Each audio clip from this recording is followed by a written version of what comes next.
दशरथ जी की मृत्यु और अनाथ अयोध्या। क्या हुआ जब अयोध्या को पता लगा कि राजा दशरथ स्वर्ग सिधार गए हैं। वाल्मीकि रामायण के अयोध्या कांड के 65वें चैप्टर में लिखा है, महाराज को जगाने के लिए उनके सेवकों ने स्वस्ति वचन किया, उनके कुल का गुणगान करना शुरू किया। सेवक उनके लिए मधुर वीणा पर गाना गा रहे थे। रोज की तरह सेवक और स्त्रियां महल में कार्य करने के लिए पहुंच गई थीं।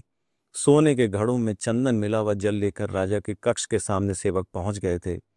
राजा के स्पर्श करने योग्य गाय, पीने योग्य गंगा जल, दर्पण, आभूषण, वस्त्र सब लेकर सेवक उपस्थित थे। सूर्योदय होने पर राजा की सेवा के लिए परिजन वर्ग वहां आकर खड़े हो गए थे, लेकिन राजा बाहर नहीं निकले। तब सबके मन में शंका हुई कि महाराज के न आने का क्या कारण हो सकता है।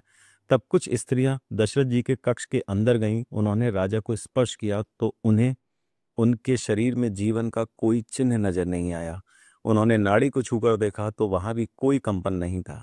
यह देखकर उन्हें पूरा विश्वास हो गया कि महाराज पुत्र शोक में सोते सोते ही स्वर्ग सिधार गए हैं। उनके पास ही कौशल्या माता और सुमित्रा माता मृत समान पड़ी थी। उनकी नींद नहीं खुली थी। जैसे ही यह सूचना सब जगह फैली कि महाराज की मृत्यु हो गई है, एक करुण चित्कार पूरे महल में गूंजने लगा। उनके रोने की आवाज से कौशल्या और सुमित्रा भी उठ गईं और दशरथ जी को देखकर वह भी जोर जोर से रोने लगी। और महल से आती हुई इस गूंज को पूरी अयोध्या ने सुना और दशरथ जी के महल के सामने पूरी अयोध्या आकर खड़ी हो गई और जोर जोर से रोने लगी।